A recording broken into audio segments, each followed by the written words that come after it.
Maybe. We're live. You're live. All right. Let me start to see folks filtering in here. You'll start seeing names start popping up here.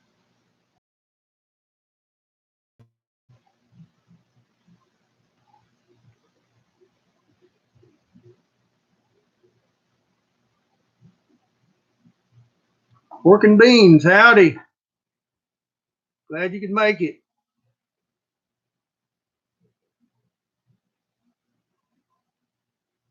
Ken, Susan, Hoosier Squatch. Glad y'all could make it in. We're going to wait a while, guys, and let a few get in here, and I'll kind of explain to you what we got going on here. Margaret, hello there. David Hunt, good to see you.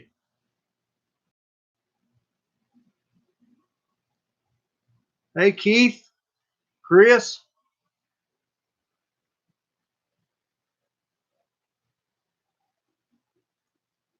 We'll let a few more people filter in here, and then we'll kind of get started here.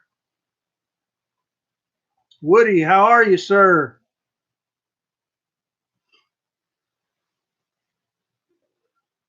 Guys, we are down at Robert Dodsons' old research area. We've been down here a couple of days doing some research and doing some filming, and everybody that's followed the channel and followed Mr. Robert Dodson for all those years know who this gentleman is here. This is Mr. Udell Head.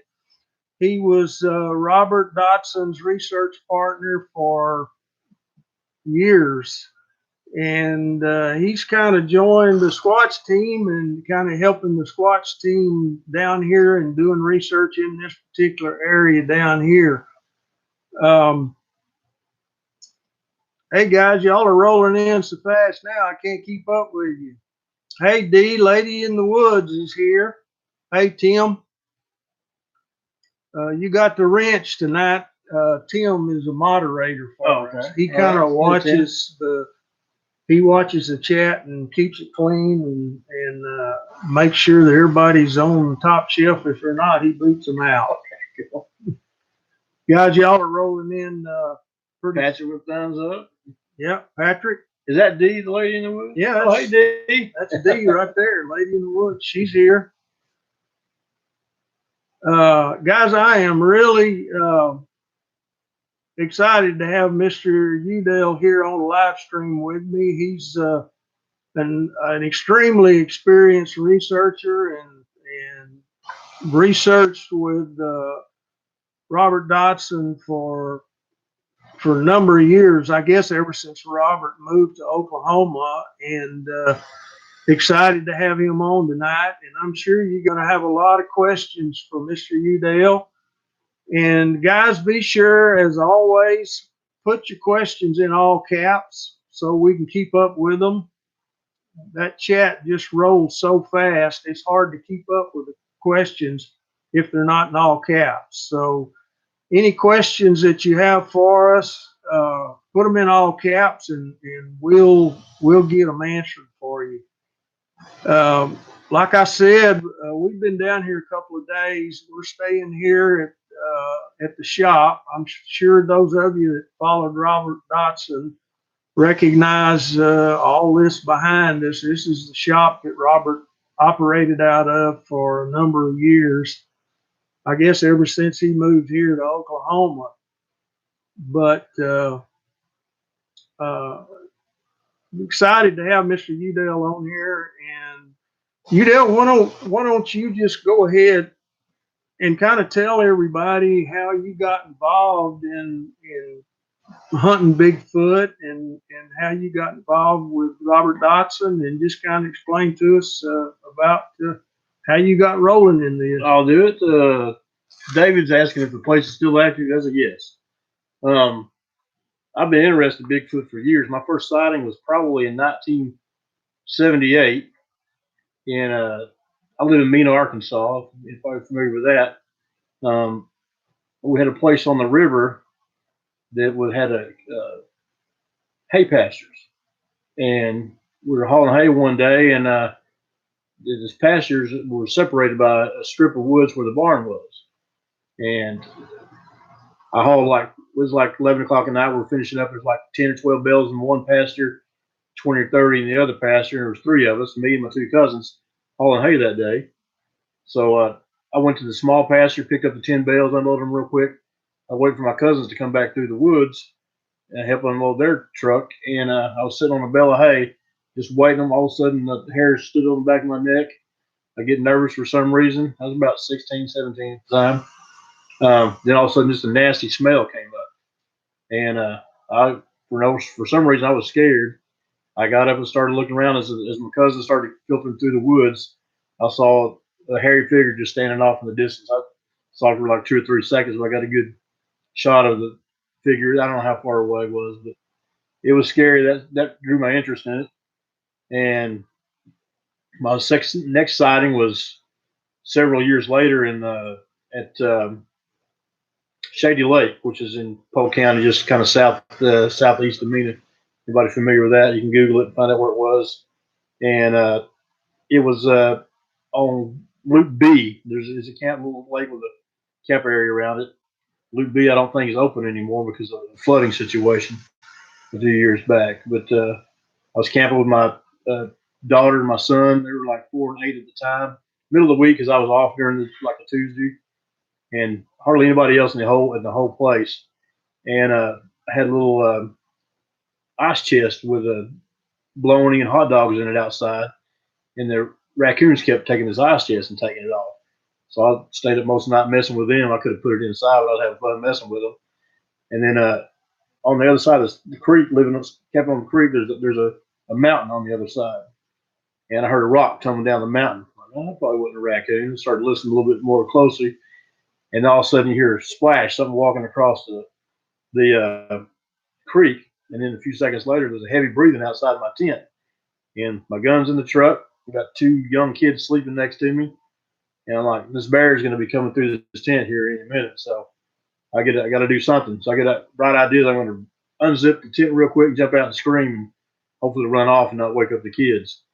And I unzipped it, and before I had to say anything, it took off running. But when I stepped out and looking at it, my eyes were at the eye level of a big old butt about 3 feet wide.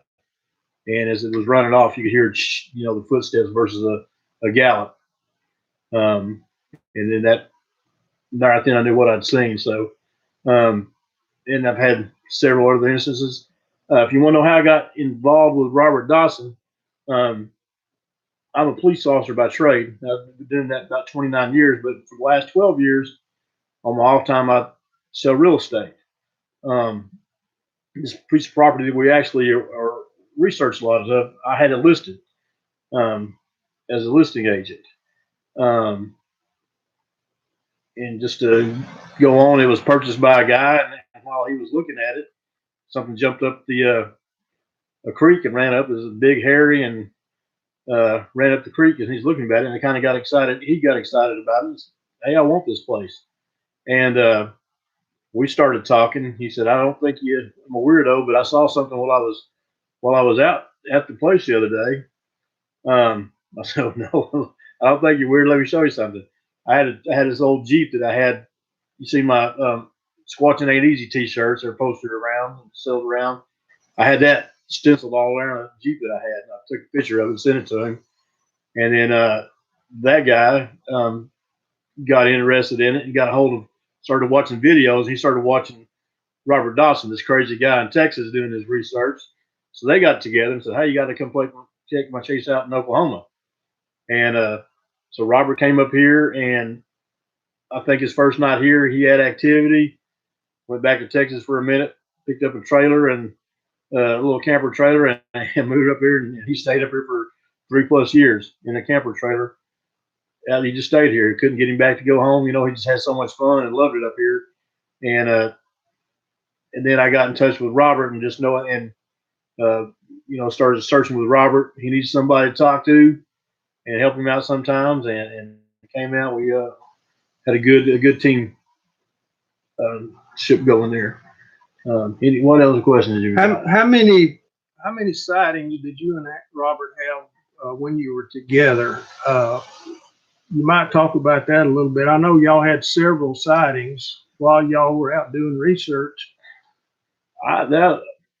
The sightings are numerous. We never counted them. There's some highlight sightings that we have, but most all the time we'd go out, we'd get a sighting. Now, a sighting may be just a peaker at 100 yards or something like that. Very seldom do we get a good sighting, but a lot of the videos that we've done, if you're familiar with Robert's videos, they got stolen a couple years ago, and those things are gone. I don't know how to get those back, but if you watch our videos and you hear us say, "I see something," "I hear something," or "check this out," that wasn't for show. That was actually happening. When you see, "Hey, I see something," I was usually the spotter. Robert had the video going, but we were looking for just a peek here and there. We count that as a sighting, especially if we verified it through the video later on. There was something there. Now, you were with Robert the day that he filmed the 11-footer. Is that right? Yes. Why don't you talk about that a little bit?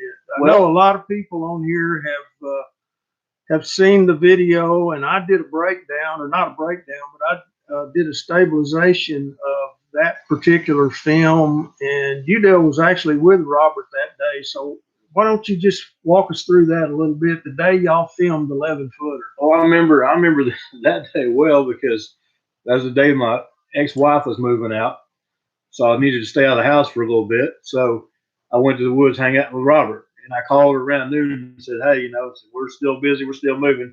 So all right, so me and Robert went and found a new place. This is a place that just a little bit further than we've been before, so we were just checking it out. So we'll go check this place out. And Robert at the time was not real healthy, I guess you could say. He did a lot of his stuff from a 4-wheeler, so he stayed on a 4-wheeler. So we found this new place, and he stayed on this 4-wheeler, and I would get a little bit anxious. I can't just sit there. So I took a little walk in this place, and we came up on the creek, and across the creek was a bluff, and at the end of that bluff was another small creek that came to the bigger creek, and it was in February, and I looked at him like, I can tiptoe across this creek, and the rocks were where I could tiptoe across them, and as I started tiptoeing across this creek, there's 2 rocks, just bang, pow, and I got scared. I didn't run. Robert said I'd run, but I kind of hurried back to where Robert was at, and I sat there for a few minutes, and then I got my courage up again, walked back down to the creek, and started across the creek again. And where the small creek was, I hear a roar. Turned around, went back to Robert, started seeing Robert, and told him what happened. And you hear him talking in this video, like, go in there and grab him and pull him back. And as we're talking, we actually hear something across the creek, splashing. And if you watch that video, you see yourself, he's heading over to where your 4-wheeler is, and you start loving that. But you watch it, and I'm watching, and I'm scanning the area. Just we've heard some noise over there, and I'm looking, and I see a stump. And I'm just staring at the stump. I'm not really thinking about anything about it. But all of a sudden, the stump went like this. It kind of moved back, and it did. It kind of came across out from a tree, and you can kind of see some black. And then I tell Robert, I swear that stump just moved. And Robert's filming. Robert doesn't see it, but he's filming the area. When I got home that night, we're watching the video, and then you can see it in the video, and you can actually see it doing that, moving again. There's nothing there. You can't see the eyes, but all you see the black eye sockets, the real dark eye sockets. And he pans across it a couple of times. And one time his profile, next time he comes back, you get a full frontal view of it. And we call it the 11-footer because when we see it, it's looking through a V in a tree. And 2 weeks later, roughly 2 weeks later, Robert and I go back out. We got a tape measure, and we go. And this is a good video to watch too, because we actually seen a visual of one that time. I'll tell you about that in a second. But we're doing go back and find this tree. We measure that tree. The V in that tree is 11 feet off the ground, and it's looking through this V, so it's 11 feet plus. We call it the 11-footer. That's where you hear us talk a lot about the 11-footer area that we do a lot of research in. Well, that's how that place got its name, was the 11-footer that Robert and Udell had the encounter with over there that day. Tell us about the encounter you had a couple weeks later when y'all went down We went there. back to when we went back to measure that tree. Um, we were actually at that tree just got done measuring how high it was, and we're looking around for tracks or anything around that tree. When we saw it that day, we actually started hearing movement again. And behind us is another bluff or hill that comes down, and we start walking towards the noise. I'm not sure why we walked towards the noise, but we're walking towards the noise, and we're stopped and we're scanning. Robert is to my left, and it's about probably 40 yards. I just start staring at something, and my mind is not understanding what I'm looking at yet. I don't guess, but we're sitting there staring at something. Then I see that I'm staring at his eyes. It's staring at me. We stared at each other for several seconds. I don't remember how long it was. I'm guessing 5 to 10 seconds. We're just staring at each other. Then all of a sudden, it just turned to its left, and it just made a circle, kind of a semicircle, and run. If you remember that video, I'm telling Robert it went to its left. I'm saying his left. Robert's thinking I'm saying our left. So Robert took off a different way, and this thing just kind of turned and made a circle. And when I got to where it was, there's a mountain, and it was already at the top of the mountain as fast as I could run straight to it. So it just went right up the mountain, and we could actually see down on the creek where the water where it had walked across the creek, and see the water dripping out on the rocks. Now that was a without a doubt. People say, "Are you one of those believers?" I absolutely not. I don't have to believe it. I've actually seen it. To me, it's just as real as a dog. It's there. I mean, I've sat there and had a we stared at each other. If you stare at each other, it's real. So Guys, that particular area down there, we talk about the 11-footer area a lot. And you guys hear me talk about it. We spend a lot of time down there simply because it's a very active area down there. Numerous sightings in that area. It's not an easy area to get to. There's a very large creek down there that's hard to get across, and it's an area where people are just not going to be unless it's people like us that are going back in there to do specific research. And if you remember the video on the channel that's titled Three Sasquatch Filmed in Southeast Oklahoma, that video came from that area, a little bit further down the creek, but that video came from that area. Somebody asked, have you ever been attacked by the creatures? yeah, Jim's asking that. We've had rocks thrown at us. We've had sticks thrown at us. Bill and I, with his wife and my girlfriend, had a large rock thrown at us. What was a year last? That was last spring. Yeah. Walking we're at night walking down a creek on a ledge above a creek. And as we're walking, we hear footsteps, one to our left, one to our back, and we're using the parabolics. We'll talk about that in a little bit. If you don't have a parabolic, get one. They're cheap and great tools to have. They're like you can get them less than $40, free shipping from Amazon or eBay, and they're a great investment. But anyway, we're listening. We actually had something bipedal to our left, something bipedal behind us, and we get this idea that we're going to take a few steps, and everybody will stop in unison. And we stop and listen. You can still hear something, taking steps. We did this 3 or 4 times. The last time we did it, we stopped, and Bill was at the back, and I was at the front. And I turned around, was talking, looking at Bill, and so no, none of us threw the rock, but something came through the air, through the trees, knocking down tree limbs, landing probably 10 feet by Bill, and it rolled. It had enough power behind it, rolled down 10, 15, 20 feet to the bluff, and then fall over the bluff and land in the creek down about 30, 40 feet below. So we actually got a glimpse of that, and it was probably, if you can see that, It probably a was rock large. about like something that I could, with all my strength, could probably only get about 10 feet. It was thrown with a tremendous amount of power. It came through you hear it knocking through the tree limbs first. And I know that, people are, you're making that stuff up. I am a 29-year law enforcement officer, and I get a lot of grief for that, reputation. Think, you're making no. If you see stuff on our video, if we see something, it's there. I mean, sometimes we don't know what it is. You'll see a lot of stuff that says it looks like it could be, but we're not stamping it. What other question? Well, Ken asked. Let me see. Oh, Ken asked, have we seen Shadow recently?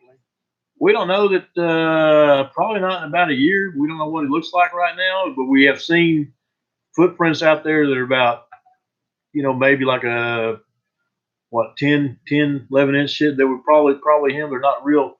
We see some real large ones. We've actually seen some small ones. Those we're guessing, probably him is probably still around. But I don't know that we've got a good visual of him in probably over a year.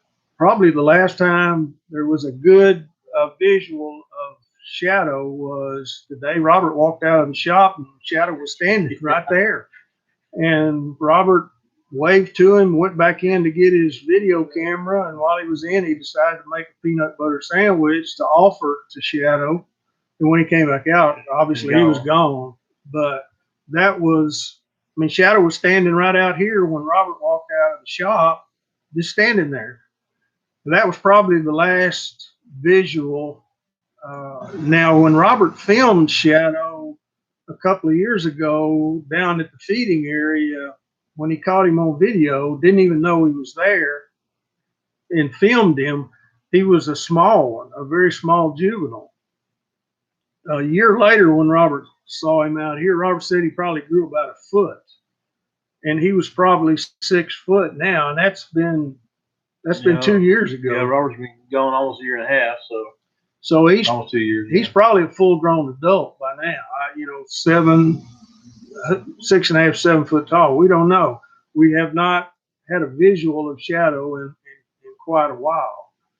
Let me explain something else to you really quick, guys.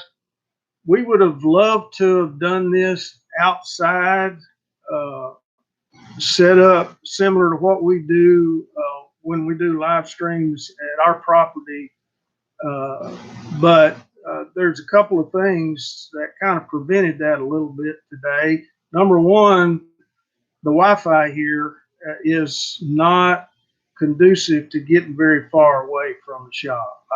I did a test this afternoon, and you get 10 foot outside the shop and you start losing Wi-Fi really fast. The other reason is, God, it's cold. Oh, it's cold here. It's just too cold to now. While we're doing this tonight, rocks could start hitting the shop. It's happened many, many times while I've been here, sitting inside the shop or asleep at night, and rocks start pelting the shop. So you never know here. This is a very, very, very active area right here where we're at. This property that we're on joins the Ouachita National Forest at the end of this property. This property is 88 acres. 85 acres. 85 acres. But on the backside, it joins the Ouachita National Forest, which is 2.8 million acres. We did an expedition this morning, and we walked probably 4 miles back in the forest and went over some areas today that I hadn't been in before. And this goes for miles and miles and miles and miles. And I guarantee you, where we were today, there probably hadn't been a human in there in a while. Yeah. No telling how long. So this is an area where they can feel very safe.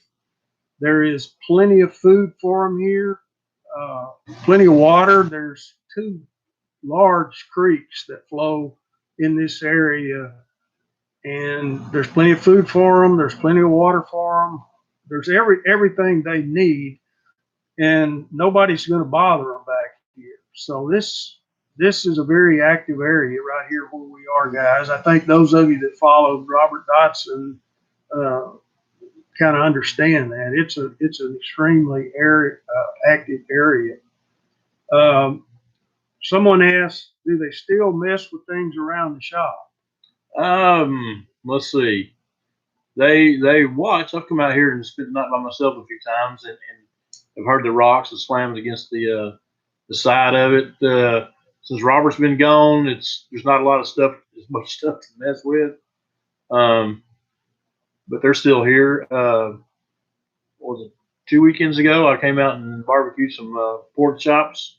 Put pork chops up in a tree and in a plate, kind of folded up in a V, about as high as I could reach, and the pork chops are gone. Plate's not been disturbed, so it's still. If it was a coon or something, you'd think it would have to pull the plate down to get the pork chops out. Pork chops are gone. Plate's still in the tree. We see tracks around the and my golf balls. We're sitting up on a bluff, and then right behind us is a creek that comes into us, and I get up there and hit golf balls off the bluff into the creek. If you hit that drive into the creek, then you hit pretty much any fairway, I think. Come back, hit some balls, come back a few days later, and 3 of my golf balls were sitting right up there where I teed off at. And I don't think that's anybody that's in their right mind will go out and do that. So I think they're gifting me. So I've hit some more balls out there today. So hopefully they'll bring those balls back. Nothing's ever been destroyed that I could think of. Carl asked, please explain what balloons in trees mean in Bigfoot areas. I'm not sure about your question, Carl. I'm not really sure what you're asking. Don't know about that. Krusty asked, do you think they knew when Mr. Dodson passed, and did the activity slow down after? I'm sure they knew he was gone because I think they were starting to get used to him because you'd hear him. You've seen the videos where they're honking his horns, and he went to pretty much the same place every day up there and just sit there and sit. And every day you hear noises, you hear footsteps. The activity has probably slowed down because we're not out here that much anymore.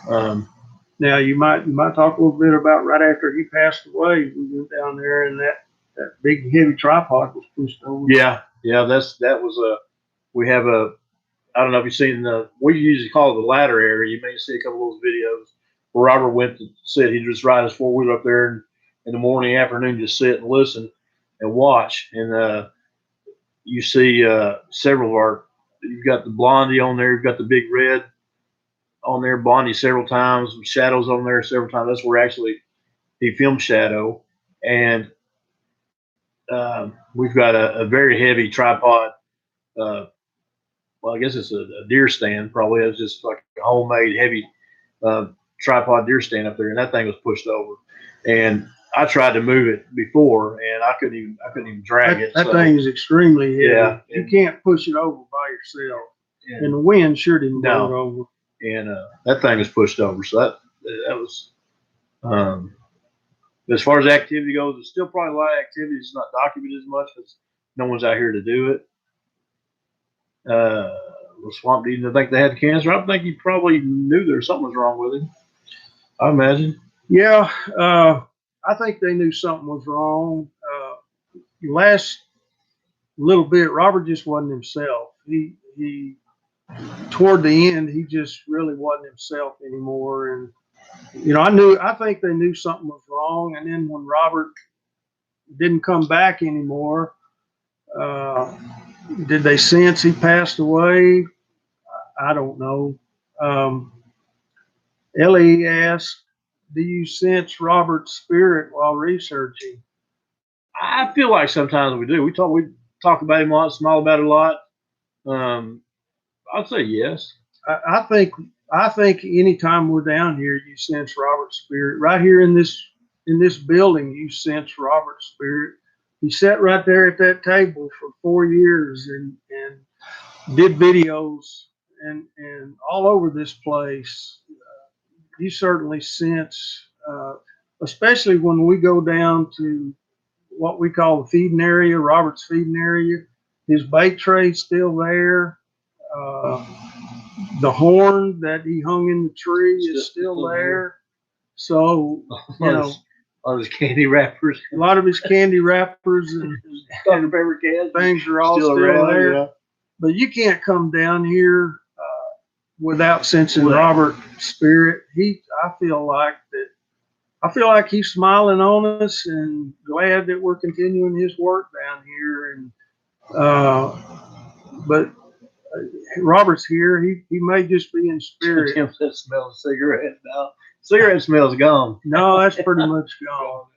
What was that? And it's Ern Harvick asked if there's any caves. We haven't found any caves anywhere. Well, they're now down at the 11-footer area. Down to 11-footer area, and further on down that creek, there are some overhangs and stuff. I don't necessarily caves, but definitely overhangs and stuff. In fact, where the 3 Sasquatch was filmed, back down toward the 11-footer area, there's some overhangs in there that Scott found some looked like some sticks and some things back up in there that actually couldn't have come from anywhere. They had to have been. They were on a. There was Scott. They were on a. Something had bedded down and it knocked down all the mud and the dirt and everything that was there, and this big old stick was sitting on top of it. So we think maybe it's a line of weight place for hunting. Let's see. Squatch Lady PA said he now knows the truth of what they are. Absolutely. Yeah. We certainly believe that. Need a little hit west guy.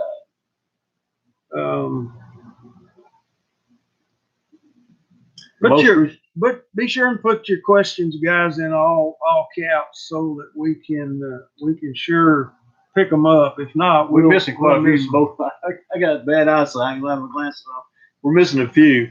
What we got? The most recent sighting was about 2 weeks ago here at the shop, out by the creek. I had they done some work out here, and I took a picture of the work just right at dusk, and sent it to the guy that owns the place, and he sent the picture back with a circle, and there's actually a figure in the picture. So next time I came out, I walked to this area to look and see if there was any tracks or anything, and I had to pee. And as I started to pee, I started breaking out. Every time I get near one, I break out goosebumps. And I had the goosebumps, got nervous, started to pee.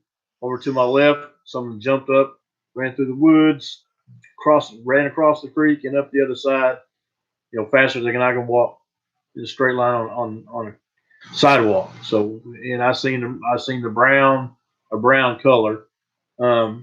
And it wasn't a deer because I got scared and I went back to town, and I don't remember shaking off. I think that stuff running down my legs. I even though I'm in the woods all the time, I've seen them several times, it's still scare out of me.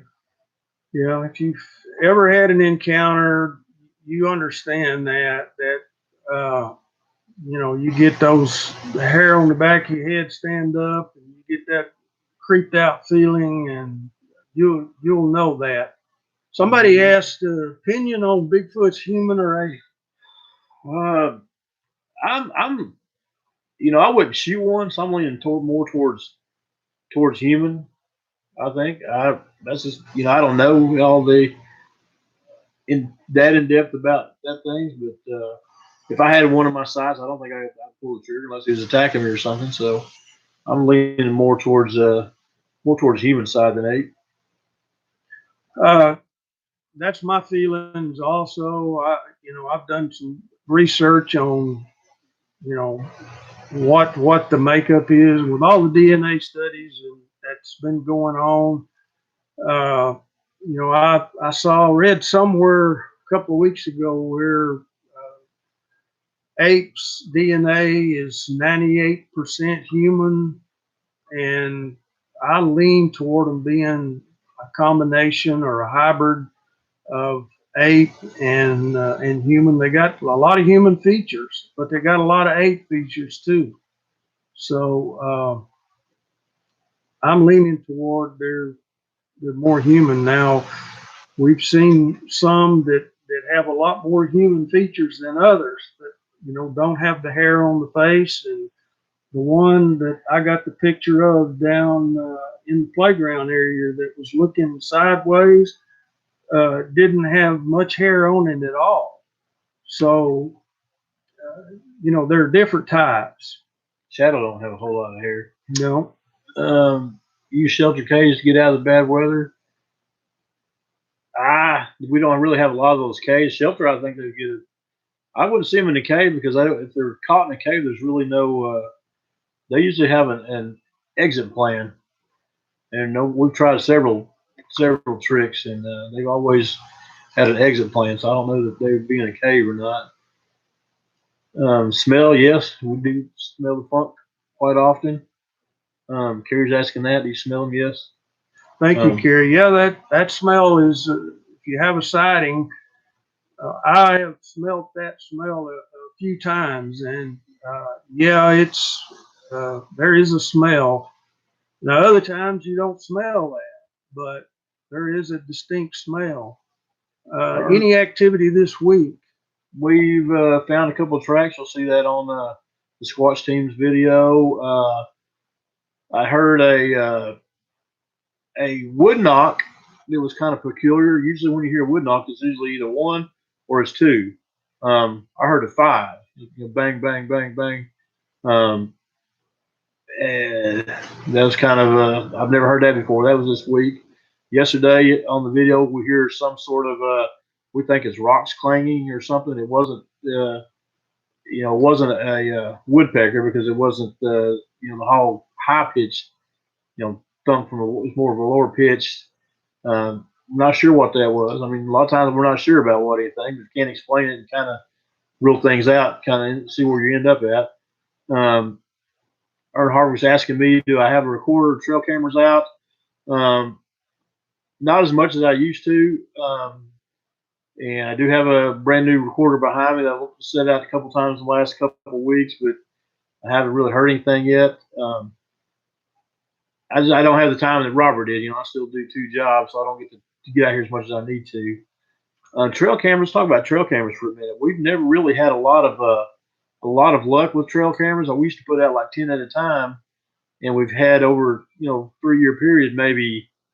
The sightings that we have are usually when the trail cameras have hit on a deer or something, and you see something in the background. The one good one we got was set low on a trail overlooking a bluff, or not a bluff, but a hill, and we see one coming up the hill, and I'm assuming that it saw the terror camera, I don't see if you see the infrared or not, but it came over the hill and then just ducked right back down. And then we've got a good one on where we had put one inside a coffee can, and it got the coffee can lid open. Then it was there. You actually see the hand reaching inside the coffee can. But as far as them just catching them plainly on trail cams, we've had set up all over, sometimes 10 at a time. Never really had a lot of, you guys let me know if you've had any better luck with those. But for some reason, we very seldom have luck with game cameras. And if it do, it's usually something else setting it up or some night shot sometimes we do. But I don't understand that. I don't know why you can't get them. Guys, y'all might remember, down at our gifting area on the other property, I set out 2 game cameras down there in the general vicinity of our gifting area where something coming in would have gotten on one of those game cameras, and the activity just shut down. It stopped. Like Udell, I've just have not had any luck with game cameras much at all. They just somehow they know they're there, whether it's visual or they hear something or they see the IR. I don't know. Jim the Explorers, the Lady Swamp May time. I'm not sure if y'all are what's going on there. Lady in Woods asked, when are you guys going back there in the future? If you're talking about here, Lady, a couple weeks. A couple of weeks. Yeah. Scott's coming down toward the end of the month, and Mark will be down. So it'll be a couple of weeks before we get back in this down here in this area. LA Swamp Ape, Carl Gotro, good to see you in there. They seem to be very active right now. What do you think is going on? Carl, I don't know. Jim the Explorer said it's their mating time. I don't know. You know, my personal feelings are they've got to eat every day. They've got to get out and forage for food.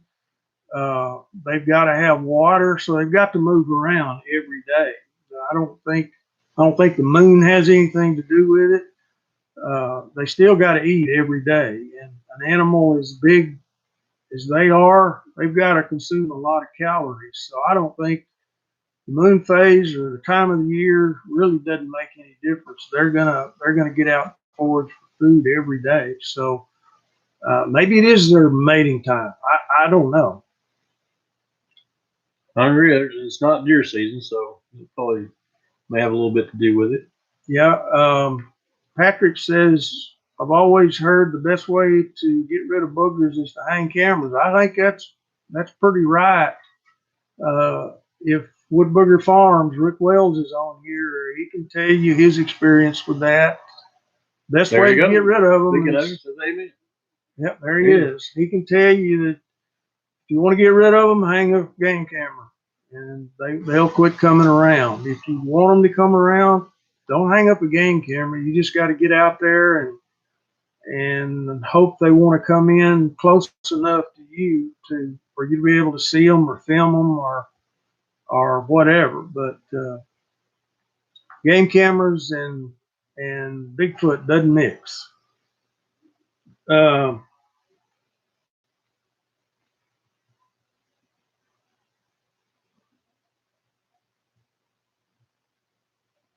I know we've probably missed some questions, guys. That If we didn't answer them, ask them again. yeah, We'll catch ask them them this time. again. Go pretty quick. This chat moves so fast. Lights do no good. Carl said.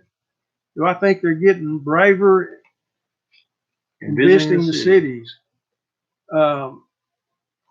We have seen a female squatch. We've got a picture of one with his breast. Can I show on my phone? Can they see that? Yeah, I think you can. Well, let's answer that. Let me see if I can. The one that Robert named Blondie was a female, and he had a picture of her with a small one on her back. So That was Big Red. Is that Big Red? Yeah. Okay. But yes, we have seen a female.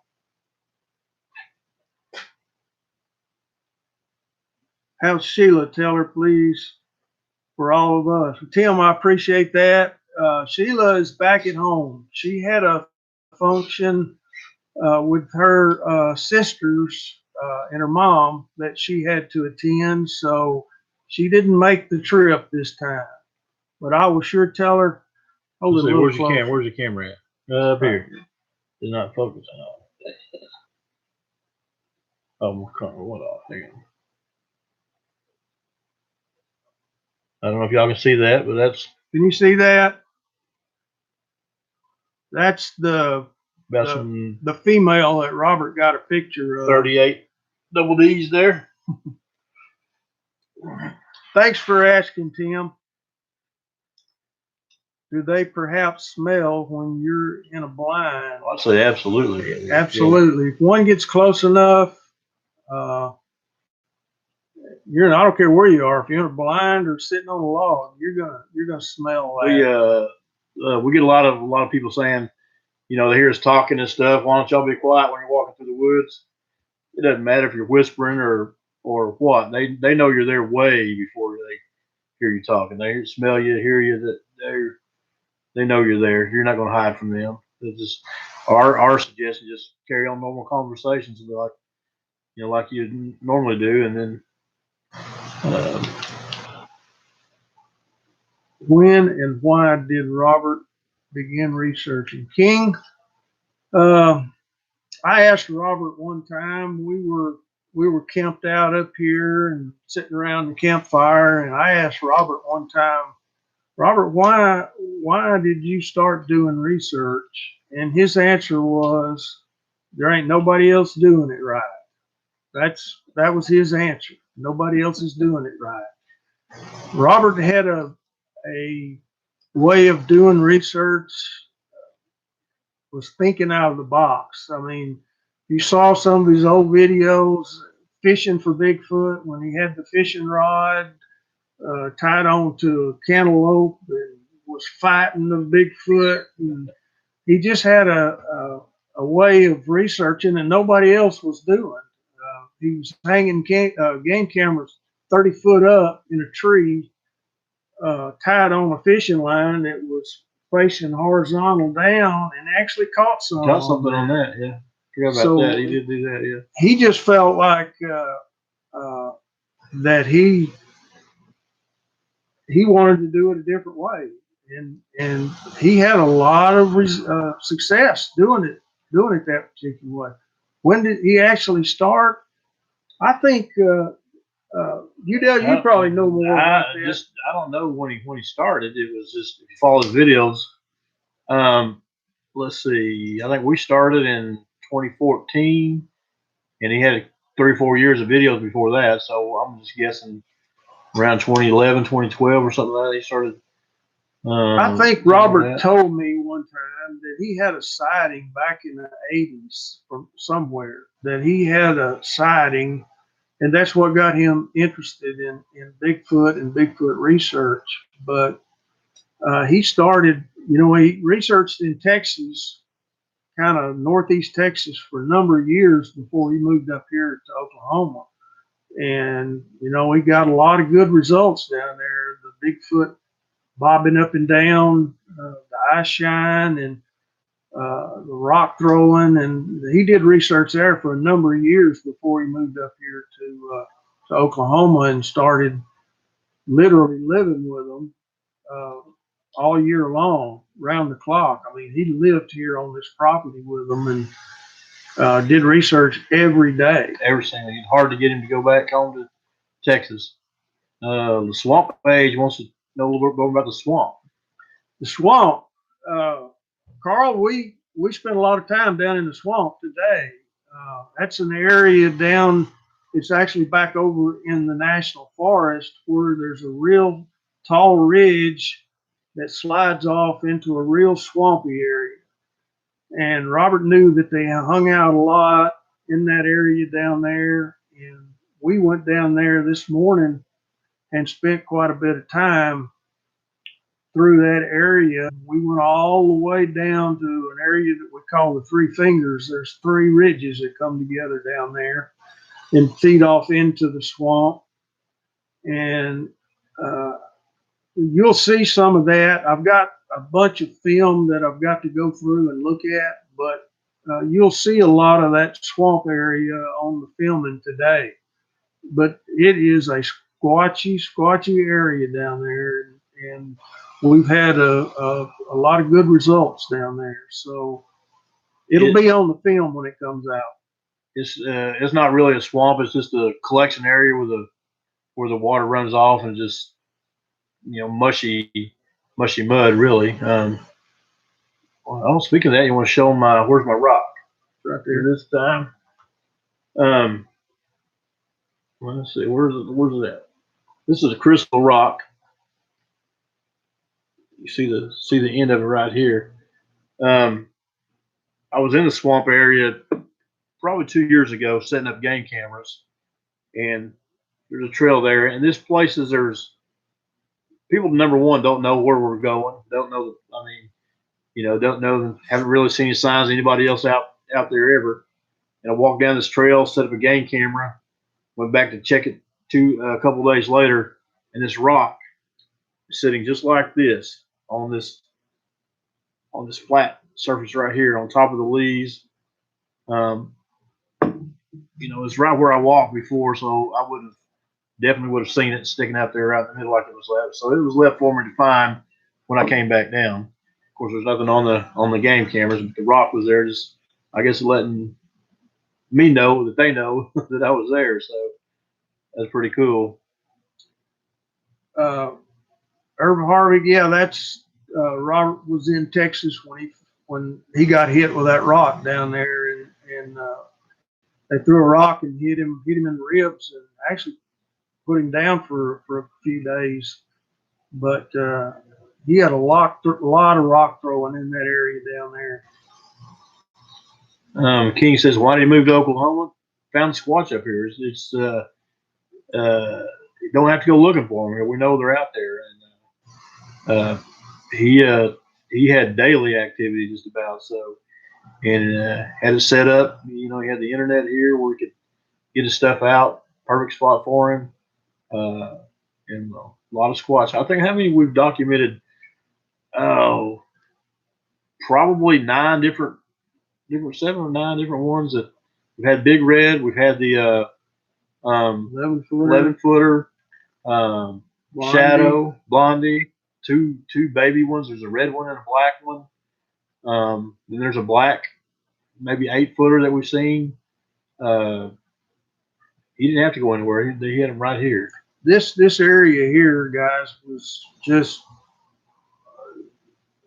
I don't know how to explain it other than it was just overwhelmed with them here, and you really didn't have to go looking very far for them. They were right here in this area, and I think the first time Robert came down here, he had an encounter, so he decided to just take his travel trailer and move down here, set his travel trailer up right here beside this shop, and lived with them.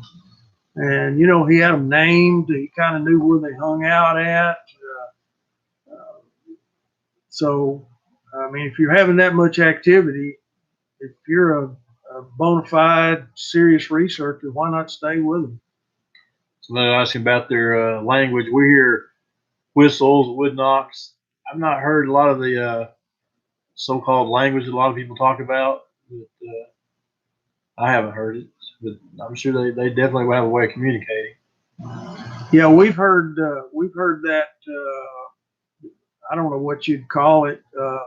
Wood Booger Farms, if he's still on there, he calls it bush talk. You'll hear it in the woods sometimes, and you'll be, you know, miles and miles back in there when you know there's not anybody around, and you hear that muffled, garbled talk that you can just barely make out. So, do they have a language and can understand each other? The tongue clicking and that sort of. We hear that pretty frequently. Yeah.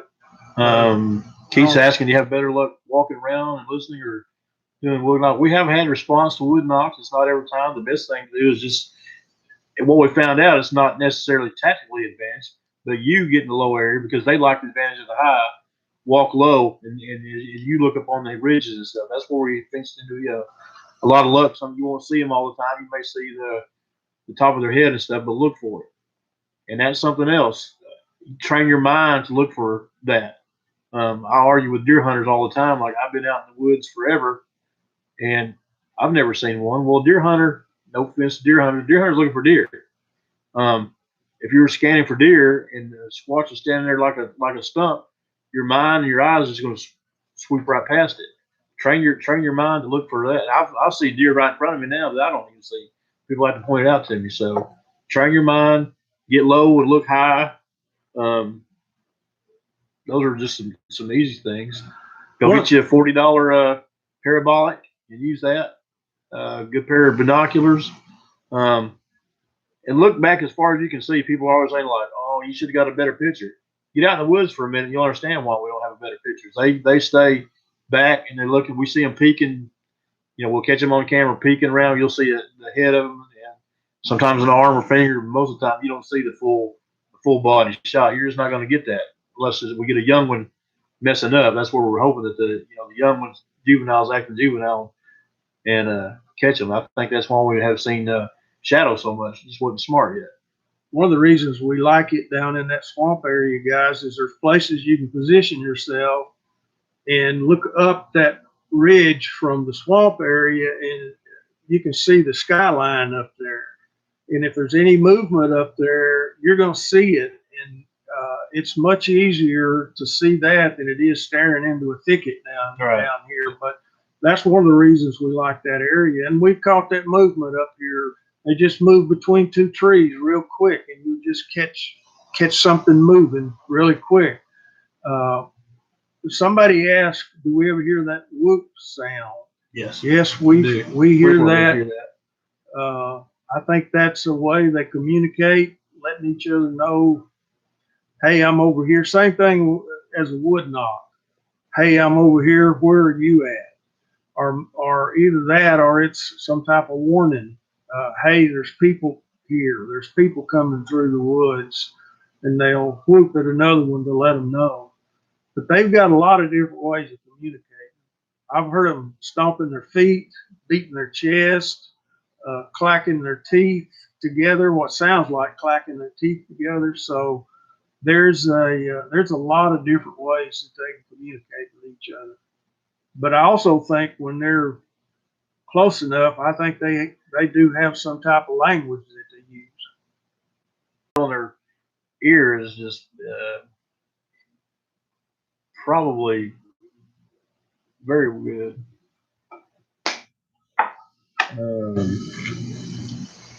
Lady in the Woods asked a while ago, talk about the four-wheeler up in a tree. Oh yeah, she's heard the story before. Um, this property, the guy that I listed this property for, is from Utah, um, and he wanted to sell his property all of a sudden. And I don't usually don't ask people why. It's in case I have to have both sides of the deal, or sometimes I kind of play neutral and dumb. And but it was a cool place. I mean, this shop was very well built.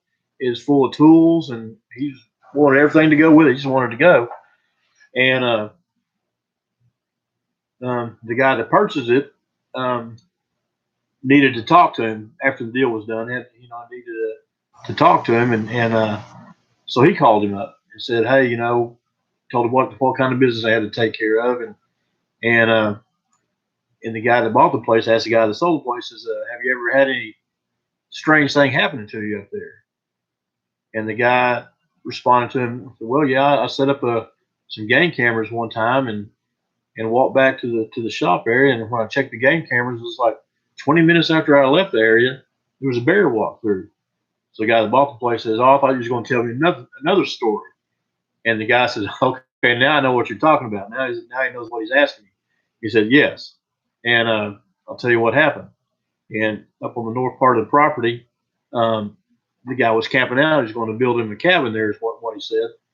And he was in a tent and said that he was camping out, and then all of a sudden small stones started hitting the side of his tent. And he looked out and saw a big, hairy figure standing there and scared him. So he ran all the way back to the shop, which is about 3/4 of a mile. And I forgot to tell you the main part of the story. He rode his four-wheeler up to to where the tent was, but he ran back down to the shop. I don't know if he could get to it or what. The next day, he goes back up to the place to get his four-wheeler, pick up his four-wheeler. He finds it about 8 foot high up in a tree, in a Y in a tree. His four-wheeler sitting up there. So he had to drive his backhoe up there and get this four-wheeler out of the tree. So that four-wheeler was wedged up in that tree about 8 foot off the ground, guys. What could possibly do that? You had to take a backhoe down there to get his four-wheeler out of the tree. That's the guy that sold this property, left everything here, tools, everything. He just wanted off gone. And gone and wanted to sell the property. And that's how we all came to be here. Holy smoke. Lady in the Wood, I know you know a good real estate agent, so hit me up. That D? Yeah, that's D, right? Yeah, that's D. Yeah, I know you know a good real estate agent. What else you guys got? Any more questions, guys? Stick them in all caps, and we'll answer them. For those of you that just joined, we're down at Robert Dodsons' old research property. We've been here a few days. We spent a couple of days filming. Got a lot of video to go through, guys. We found 2 footprints, one yesterday and one today. Was actually going to go back and cast the one we found yesterday, and then we found one today. And we had a couple of instances today where just real quick movement, and it could have been a deer, it could have been who knows, but we see that a lot, guys. It just, you're looking way off in the distance, and suddenly you'll see between two trees, you'll just see a quick movement. And time you get the camera focused down that way, you don't see anything. But we've been here for a while doing filming, got a lot of video to process, and there's going to be a lot coming out here in a few days. So you guys, Janine's asking, are we afraid or get bad feelings? Not really afraid, but I'm smart enough to know sometimes when it's okay to be afraid and turn the other way. yeah, that, you got to respect what they're trying to tell you. And the times that we've had rocks thrown at us and growled at, you got to understand. And if you do this long enough, you'll understand what they're trying to tell you. And you need to heed what they're trying to tell you. If they're trying to tell you to leave the area, it's best that you probably leave. That might be why we're haven't been attacked yet. We usually kind of, when they say it's time to go, it's time to go. Do you think they respect courage? I think maybe they do. I think they respect you being smart enough to leave when they're telling you that they don't want you there. Have I ever been scared? I've never been to the point where I've actually been scared. I've been nervous a couple of times out there. The night that Udell and I had that big rock thrown at us, that gets you a little bit nervous, and it's time to go. They're telling you they don't want you there, but we left. Yeah, we left. We got out of there, which was time to go. What state are we in? We're in southeastern Oklahoma, right on the Ouachita National Forest. Do we leave gifts? Yeah, we leave gifts. We used to bait them or bring them Pop-Tarts daily and stuff, and we leave them food, still leave them food.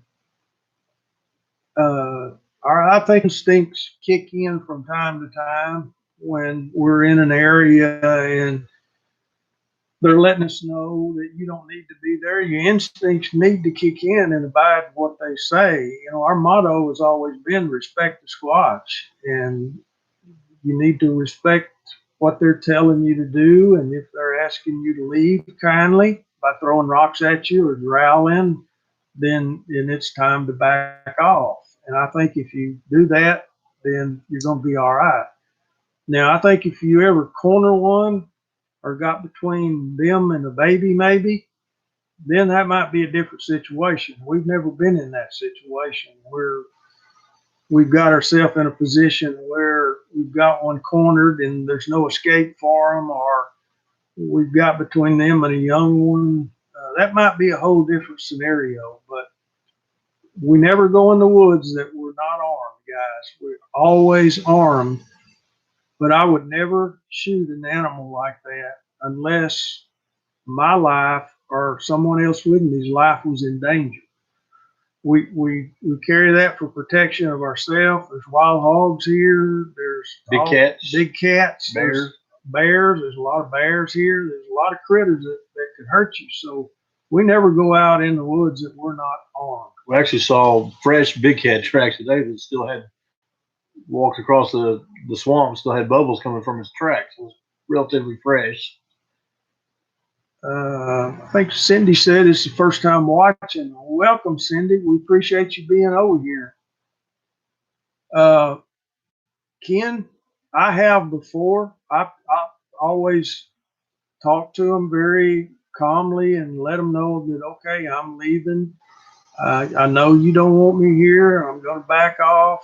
I'm going to respect what you're telling me to do. So, yes, I have very calmly talked to them and let them know that I'm leaving. Somebody asked about Robert's videos. They were stolen off of YouTube a couple of years ago, and I don't know how to get them back.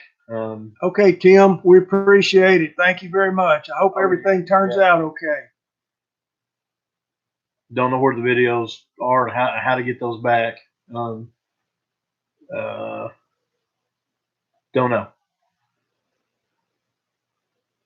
Video of Robert and Udell filming downstream yields a large Sasquatch they mess with while down at the creek. I'd like to see that. If you, It's got you in it. Yeah. There was a lot of those videos, guys. Robert's channel was hacked a couple of years ago, and we lost a lot of those videos. Now there is a Robert Dodson legacy channel. It's still on YouTube. It's got some of his old videos on there, but the largest majority of Robert's videos are gone. The one that is still available is one of the last ones we did is called something at the 11-foot area and Mountain Goat Trail. Mm-hmm. If you watch that, it's still on YouTube. Watch that, and you'll see around the 20. Look, read the comments. Somebody actually found one that's got a perfect shot of the Bigfoot. You'll see me telling Robert to bring his camera. I see some movement. Watch it right after that. You'll see actually. There's actually a limb through its eyes, but you can see the muscles on his arm, the muscles in his butt, and the muscles in his right leg. Watch that. He's just standing there watching us. Watch that video. That's still out there. Still get that. Get on there and look at that. That's pretty cool. No doubt about that one, what you're seeing there. Have you ever thought about gifting a big bag of apples? We've left apples for them, especially over on our property. They always take the apples. You would think if it was a raccoon or a possum, you'd have remnants on the ground where they sat there and chewed it up. The apples are always just gone. Now, we put up those game cameras, put some apples out there, put up the game cameras. The apples are still there. Now, I took those game cameras down about a week ago, and hopefully the action down there at the gifting area will pick back up again. But as long as those cameras were up, those apples never got touched. Squatch Lady, PA. I really don't have time right now to do my own YouTube channel. Got 2 jobs and took up golf again, so I was kind of cutting down my squatching by about 50%. But when I do get retired and get out of here, I will definitely go on to do one. But even though I am in retirement age, I haven't found anything else to do yet. So still thinking about that. If Squatch Lady also asking, is that one of Robert's videos? Yes, it's Robert's. One of his last videos he did.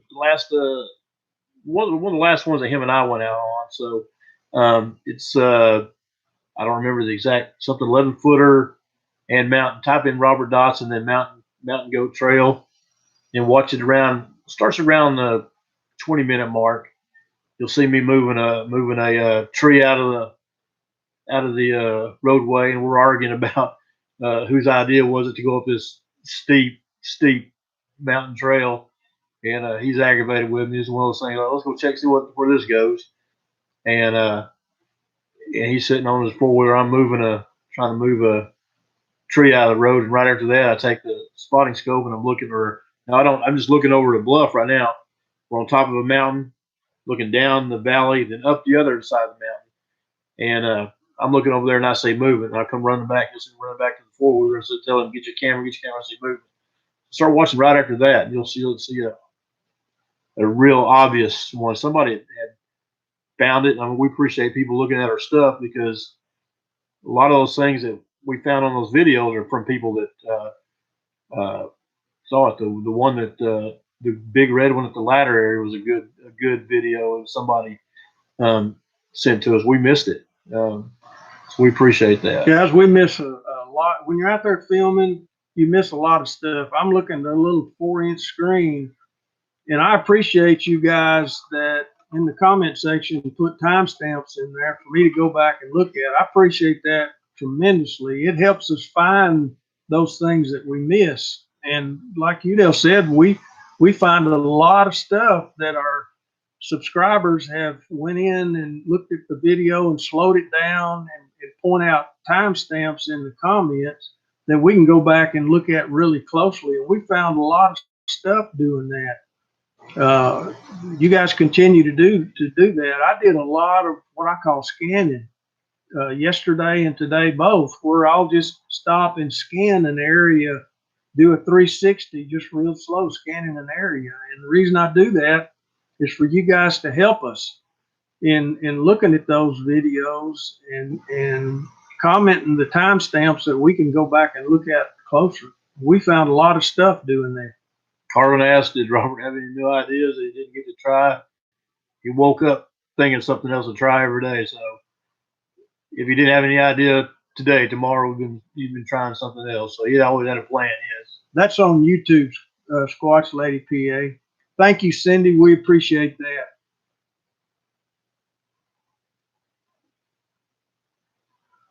Is this filmed on the potato? I don't know what that means. I don't know what that means. Yellow somebody.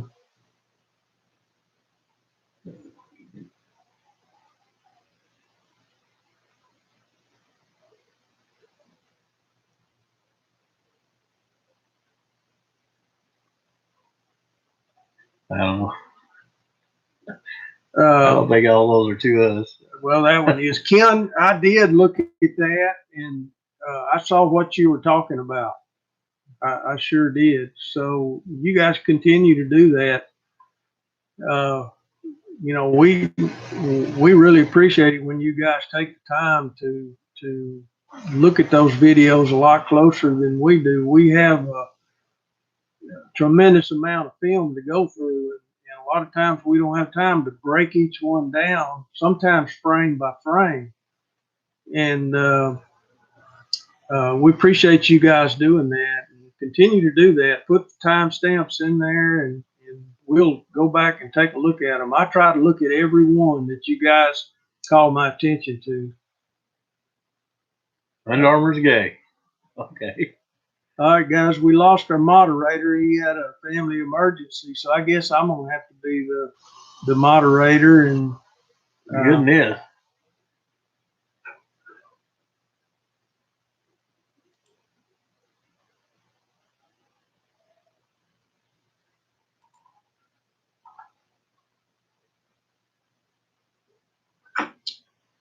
let's see. Somebody asked, what state are y'all in or from? We're in Oklahoma, southeastern Oklahoma, right on the Ouachita National Forest. Close to the Arkansas line. Yep. We're what, about 8 miles from the Arkansas border? Yeah. Clinton, you missed that we've been through. We explained that. He came up to check out this property because he was sought out from his Texas researching and asked to come up and check this place out in Oklahoma, and he came up and stayed.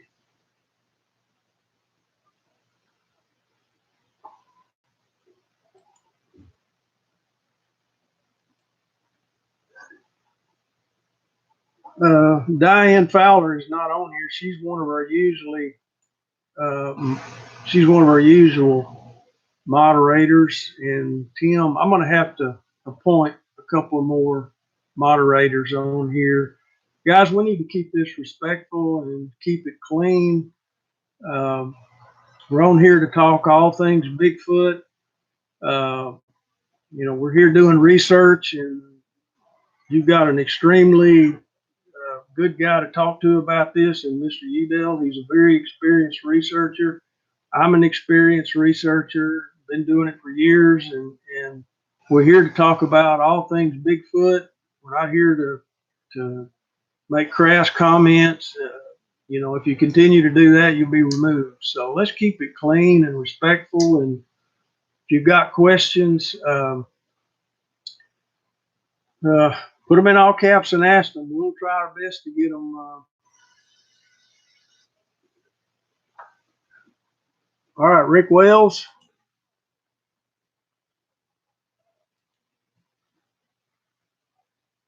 You are now moderator, Rick.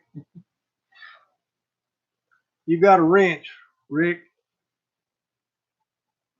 Let's see. Krusty's asking if they're up high in the trees. We scan trees all the time. As far as I know, I've never seen one in a tree. I don't see how the big ones can maintain it there, but they'd be too visible high up, I would think. But we haven't seen any in the tree. I think they utilize trees from time to time, but you get an animal that weighs 400 or 500 pounds. I just don't think that they can utilize them a tremendous amount.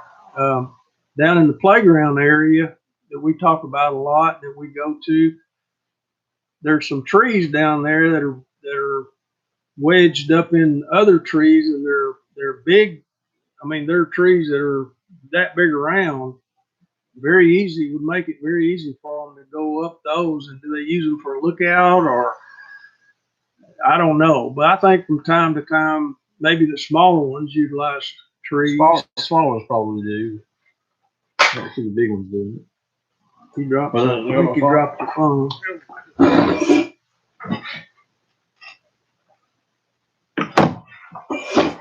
Okay, guys. Just again, if you got questions for us, put them in all caps, and we'll get them answered for you.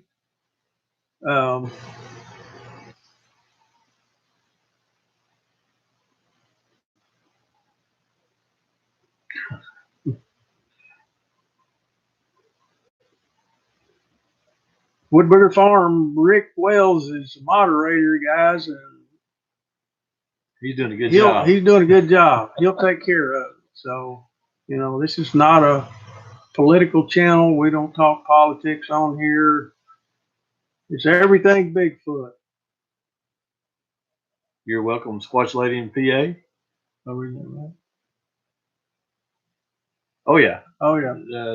Have you ever found logs across streams, not naturally falling, frequently falling, not streams, but roads, paths? See some things just don't make sense. Yeah, we see that almost every time we go out. We found one yesterday where that tree was just broke over and pushed across that trail. Yeah, that might be on yesterday's video. Watch that. You'll see some of that. I'll have those videos out in a few days, guys. It'll take me a while to go through some of that. I got a lot of video to go through. It'll take me a while, but I'll get those videos out. There'll be several of them, but I'll get those videos out in the next few days. So.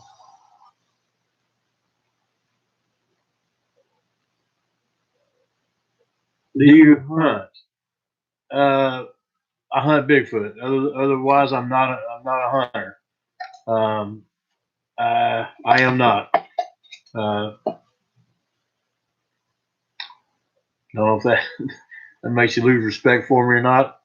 I don't know that I can shoot a deer, but I do like getting out in the woods, and this is an awesome hobby to have.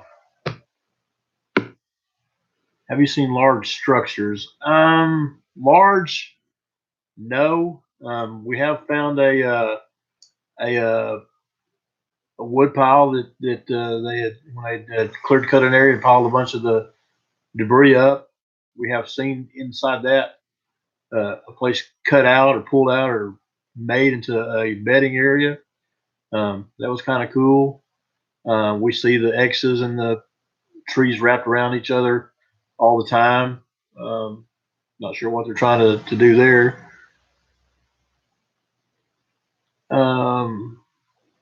Lolly's asking, is it still active? Still active. Like we talked about earlier, I don't know if it's as active as when Robert was here because he's here every day, but we almost got shut out today as far as activity. But every time we're out here, we see some sort of activity. Any ideas how they stay so hidden? My opinion is that their hearing and their smell and their sight, they just stay just out of sight. They know when you walk into the woods, when you step into the woods, they already know you're there. They're curious about you. They'll follow you. I think they watch to make sure that you don't get too close to whatever their youngins or whatever. But they watch you. But they're just, their eyesight is probably equivalent to an eagle, I would think. They're smelling to equivalent to a bloodhound. When you got all those things working for you, you don't, and they blend into anything. I mean, they can be standing right there, and you can't see them. So I just think they're so aware of their surroundings. I think they know when we enter the forest, and they just have that ability to stay hidden. Uh, you'll catch a what we call a tree peeker, or uh, they just have that ability to stay hidden from you. They know just how far to stay back and away from you, where they're extremely hard to see. And like Udell said, their sight and their smell is so advanced past ours that they know when you enter the woods. Absolutely, they do. Janine is asking about the extraterrestrial and the seen orbs. I've kind of been against the ET stuff for a long time, but in the last little bit, things are happening that I can't explain. And we have seen orbs. Let's tell this story real quick. This happened in November. We were up here researching with Scott Hundley. Scott's part of the team. Scott and I left out of here with my phone was at 92% charged. He had a camera, a big camera that was fully charged. He had two little cameras that I think one was fully charged, one maybe half charged. I don't remember. But we went up to an area we hadn't been to in a couple of years. I remember something that Robert and I had found one time, so we wanted to go check it out. And when we got up there, we're 20 minutes from here. We found pine twigs all over the ground, in just about maybe half an acre area, just thick of just where little pine twigs are laying all over the ground. I brought my phone out to take a picture of it, and I'm at 0. Scott's camera that he'd been filming with, the big camera, it went to 0. And one of those little cameras was from 100 to like 32%, and we couldn't explain that. My phone was fully charged, and my phone lasts 12 hours on a battery, and that's even playing some games and texting all day. And dead. It was dead. Just pulled off charger and it's dead. I had to come back and charge it. Can't explain that. I don't know what if that was Bigfoot related or not, but I don't know. But it happened. Carrie, I'll be sure and tell Sheila hi. Been on the phone with her many times since we've been down here. She sure wants to be here, but she had an obligation with her mom and her sisters. So I talked to her today, and she was telling me she sure wishes she was down here. So I'll be sure and tell her hi. I appreciate that. Or I think Rick's asking, did we get rock houses here? I'm not sure what he's talking about that. Rock Pile of stacks. rocks. Don't know if it's from settlers years ago or what, but sometimes we do find piles of rocks. Don't know if that's burial grounds or what. I don't know. Guys, we found 2 big piles of dirt today that looked like a grave. It looked exactly like a grave. There was no reason for it to be there. There wasn't no tree that fell over that pushed up a bunch of dirt. There was just 2 mounds way down in the forest that we found today, and I videoed them, and they'll be on the videos. I'm not saying they were Bigfoot graves, but there was just no reason for them to be there. But they'll be on the video when I get the video out. Carrie says, do we think the government will ever let the public know? I don't know about all that. I don't know. I don't know. Does the government know they exist? I kind of got a suspicion they do. Will they ever let us know? Who knows? Who knows?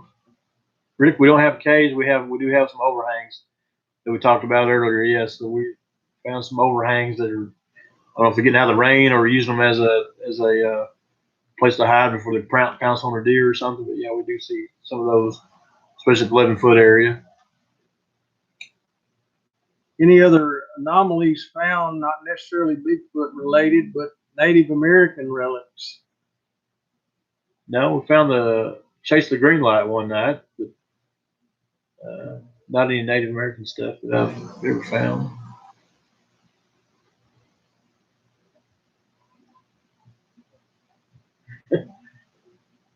Carver's asking the text that that's pretty cool. Texted Robert years ago that the wildest things in the woods haven't been caught yet. He said, "Yep." Yeah, that's Robert.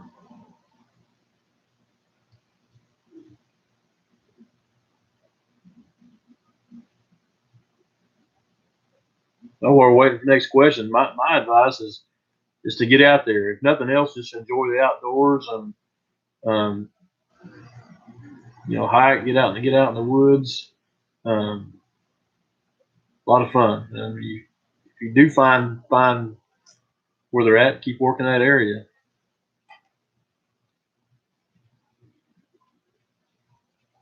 Christy, I don't know. I think they know what a gun is because deer season they kind of get scared sometimes. And oh yeah, we had a person down the road shooting high powered rifles today, and after that we pretty much had no activity. So probably something to that. I think they know what a gun is. I think they've seen enough hunters in the woods, and that they realize that that's a dangerous thing. And um, does it keep us from having activity? I've had a lot of activity with a firearm right on my side, but I've never pulled one, never had to do that. But I think they know what weapons are.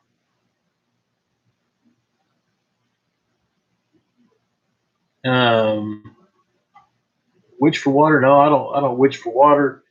This place where the batteries drained was kind of on the side of a mountain. I don't know that the water level will be down further than that.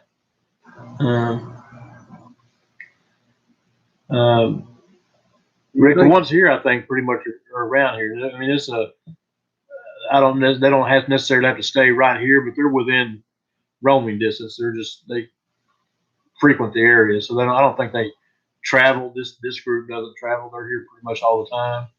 Other people have heard, they talking about their maybe seasonal or moving through an area, but here they've got wild boar, there's numerous deer. Boy, I meant boar. Deer, boar. They've got food. They've got three different major creeks, within a mile from where we're at. So, the water, the food supply is endless. So,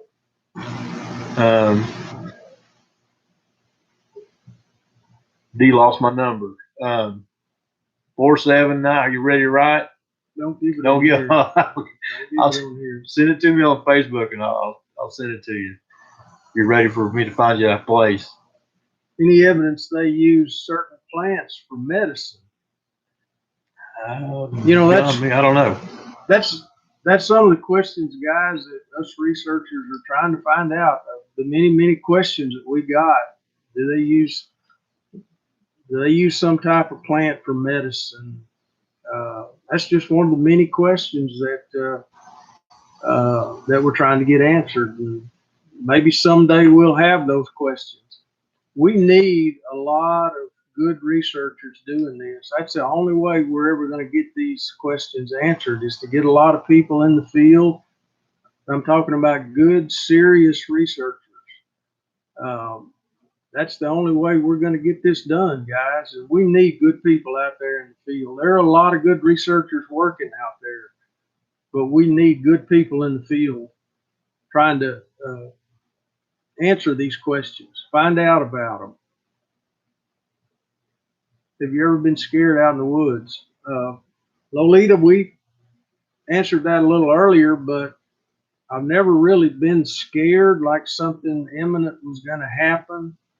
I've been nervous a couple of times when I knew they were telling us that we don't need to be there.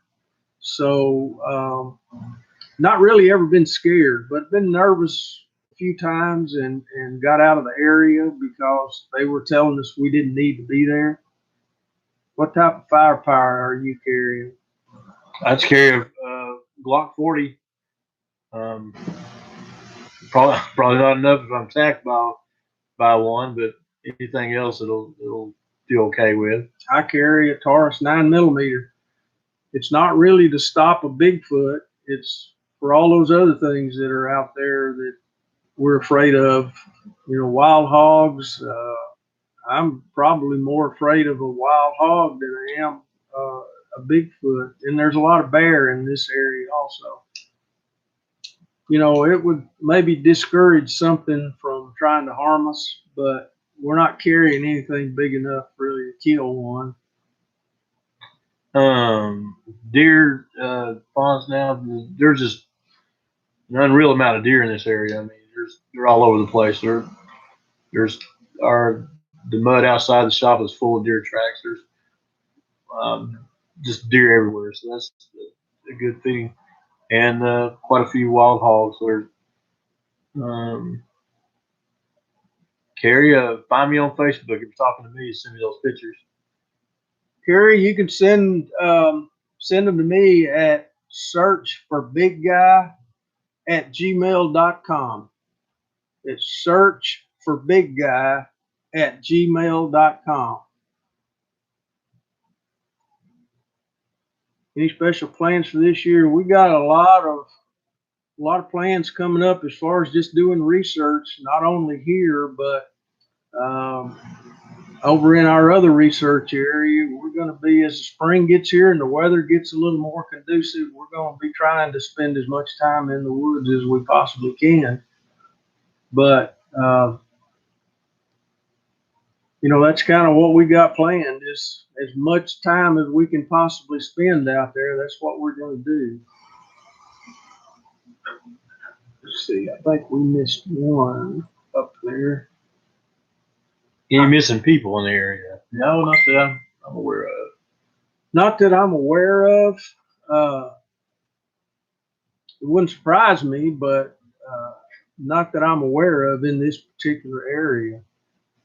The missing people probably meth related or Yeah, or possibly. Yeah, not Bigfoot related. Why they would come around your place frequently, other than the game, other than after the game. Cow Creek, I think they're curious animals, and I think they're just as curious about us as we are about them. And if they get the opportunity to position themselves where they can observe what's going on, especially around this shop here, right on the other side of the road, there's a big hill that goes up quite a distance. And, you know, you could position, especially this time of year when there's not any leaves on the trees, you can position yourself up on top of that hill and you can see everything that goes on around this shop. So I think they're very curious. I think they try to observe us as much as they can. But I think that's why they come around a lot. Like our cabin that we have over in the other area, we found footprints over there within 40 yards of the cabin, where it looks like they just stood in one place and just watched what was going on. Now, it's back a little in the brush, but perfect place just to position yourself and see everything that goes on around the cabin. So I think they're extremely curious animals. I don't think they've had any flooding and high waters here recently. Nah, the creeks are up, but not they're okay right now. Somebody's asking about a camp out. We definitely would consider that, and we'll have Bill put that out on his thing if we can put one together. If we get enough interest in it, if you do have an interest, shoot him a line or see what kind of interest we get. We might put something together. Yeah, we're definitely thinking about. You know, I would like to set up a deal that we could do yearly and do a Robert Dodson Memorial Camp out, and sound like a good thing. Just do it in Robert's honor, in his memory, and have a camp out. And maybe take 10 or 12 people somewhere and camp out over in the national forest, and hopefully have some action. And those of you that's never seen one, maybe you'll have the opportunity to see one. So we definitely think about that all the time, how we could do that. Just ask for your open-minded people, not what somebody call them trolls. Now, which take the fun out of it. We got some trolls out there with you, but just have an open mind. Don't have to be a believer. If you hang out enough, you'll catch on pretty quick. Guys, I've taken a couple of people out with me before that were skeptics from the word go. I mean, big time skeptics. Sheila's brother was one of them. And I took him out one night, and we had rocks thrown at us. We were growled at. We had eye shine within about 30 yards of us, and he is an extreme believer now. You know, hopefully, those of you that might come on a camp out with us would have the opportunity, if you've never been in a situation like that, to experience that. Guys, we've been on here about an hour and a half, and the questions have started kind of slowing down. Unless anybody's got any other questions that we can answer, we've probably been on here long enough. We've taken up your time long enough. I've really enjoyed doing this with Mr. Udell and getting him. I've been wanting to get him with me for a long time and let him answer some of these questions and tell him about, or get him to tell about his experiences that he's had with Bigfoot and the sightings that he's had and the experiences that he's had squatching with Mr. Robert Dodson. And I'm really glad to have the opportunity to do this. Yeah, hit the like button. If you enjoyed it, hit the like button. We really appreciate that. You have dogs around. If not, you should bring some. Yeah, I had my little puppy. Don't go out with us, but he stays around the shop and around here, and didn't have any activity with him today.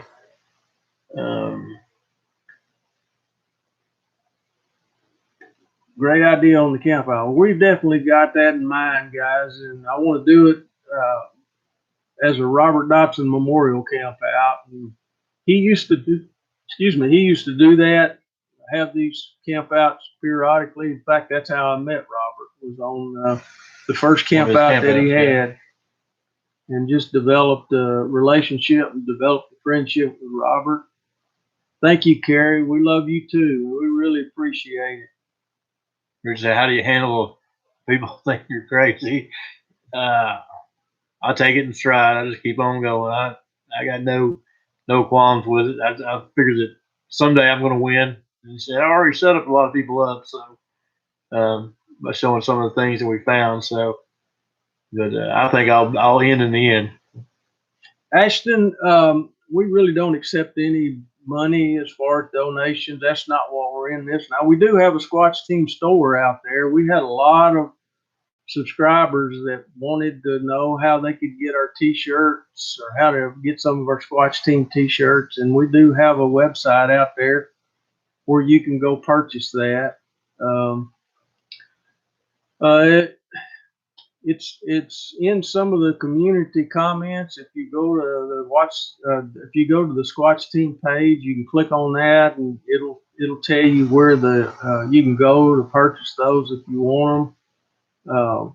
We strictly put them on there because I had so many subscribers asking about how they could get a t-shirt. So, but we appreciate the thought. We really do.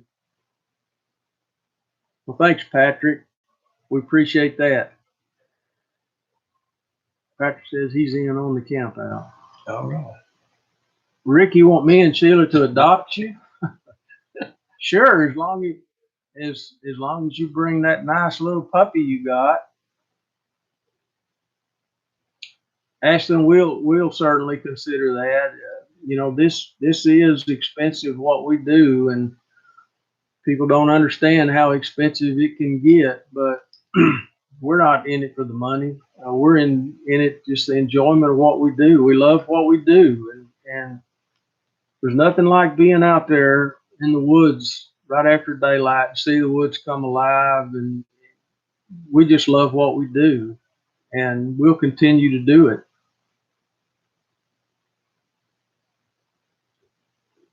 Well, thanks, Cindy. You guys that hadn't subscribed, go to the Squatch Team channel on YouTube. We got 140 something videos on there. Go check out our videos. If you enjoy the page, subscribe.